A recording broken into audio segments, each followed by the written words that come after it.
everybody from the Winter Wonderland. Yeah, we got a little bit of a reminder what time of year it still is. Luckily, we got a bunch of outside projects done before the weather hit. And, we don't mind.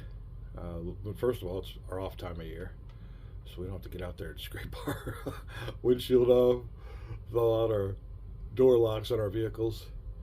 Now we get to hibernate and cozy on up for the winter. It's called my gaming season. And like I said, we took advantage of the time off and nice weather to get some outside projects done. But ooh, what a shame. What a shame. We get to stay inside and play some games. We'll be right back. All right, before we get started on Washington's War, a little bit more of a look at the concepts for what I'm calling my Army Corps charts, or Army Corps cards. We've seen in my previous video how the concept is going to come about, and I kind of like the idea of a bucket of dice game. I like a lot of dice. That was kind of neat, so we're gonna go with that. But the combats are gonna be a lot more complicated. If we were just looking to see what's going on here, because in reality, you gotta do things a little bit different. But no more did we get this old concept of what I want to get out here from idea to reality.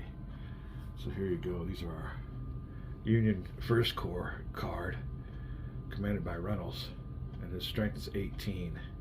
That shows you, that's our key to what the strength is when we look it up. But here you go. So it'll go from the before. We'll credit this to our art department, graphic arts department here. But goes from concept to reality. And this is it. This is our core. This is what that card would look like. Army Union's First Corps. Got old portrait of Reynolds there. That's 18. That's what he'll start off on the map with, because these units we'll put our his strength. We'll have this broke down. This is Union. This is the First Corps card. The Union's First Corps card. It's broken down into 3 divisions. 1, First Division, 2nd Division, 3rd Division. He has 3 divisions in that corps. Each division is broke down into its brigade, and that's where we get the pips at. So there you go. Oops, sorry about that. Alright, I'm hitting all kinds of buttons here. Wrong buttons, but anyway, there you go. Now, we're having some trouble with this. This is what they should look like. They're going to be bigger than this. But you can see we have a little bit of a, I don't know if it's a printer problem, I've tried cleaning the head, or ink problem. Now we are running low on ink, so that might be it. But this is a trial run, and it's kind of smaller. The main one I have is over here. We got everything all set up on 2 of them. But you can see the ink problems that we are having with that pip purple. But there you go. And this one here, we got the pips all set up. So in the Union First Corps, it's Reynolds. His 18 numbers of strength that he'll start off with, though. You'll have to move a marker on that because you'll be adjusting that. But First Division's commanded by Wadsworth. His first brigade is Meredith, and Meredith's strength after the Battle of Gettysburg was 63%. We have those converted into pips here. You can see what goes on this one. We'll be moving those around. Those are the amount of dice you'll be rolling, whatever his number is there. Now this lead markers, when this corps moves, the corps are huge divisions and everything. So you'll be able to assign which division and which brigade you want to lead. So whenever the combat comes, those are going to be the first ones to engage. And then as the battle goes on, it'll be easier for the first units to get there, but units that are more far away, or joining a battle with these brigades is all going to be able to use these pips. It's going to depend on die rolls and die roll modifiers. So there you go. So your lead division and your first brigade. Meredith's first brigade, first division of the Union First Corps will be the first one to engage anybody, because they're the ones out there patrolling. They're in the lead. All right, now also here we got Hancock's Second Corps card. Now his card's a little bit bigger. He'll start out with 20 strength points, but you can see here he has 1, 2, 3, 4, 5, 6, 7, 8, 9 brigades in the Second Corps. He's only got 1, 2, 3, 4, 5, 6, 7 brigades in the First Corps. So that's the way they had it back then.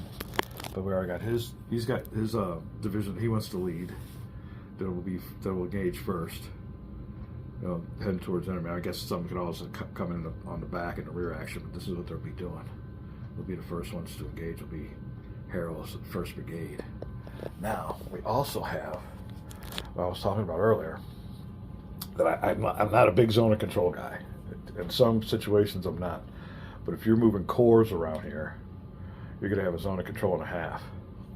So therefore, I believe we're going to have something like this. It's our little template for our zone, our core zone of patrol. You'll center this on where your core is. And it's a 2 hex range, in other words.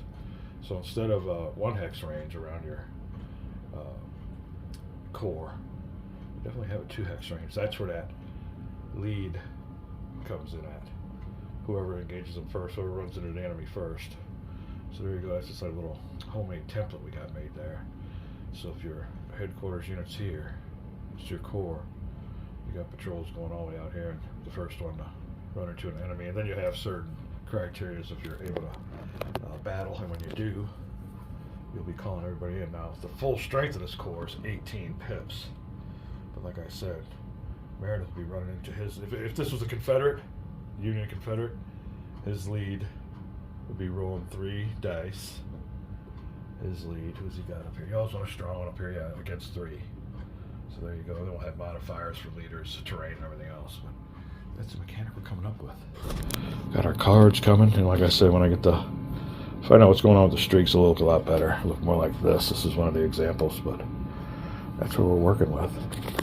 Like I said, each one of these, when you really want to have a big fight, when I get everybody, if you call in, in a Civil War battle, units, would fight, and then you draw in more units, draw in more units, and draw in more units. And once you got down to the cores, though, each core, you'd be firing off some good dice. We got to have artillery, engineers, all kinds of modifiers.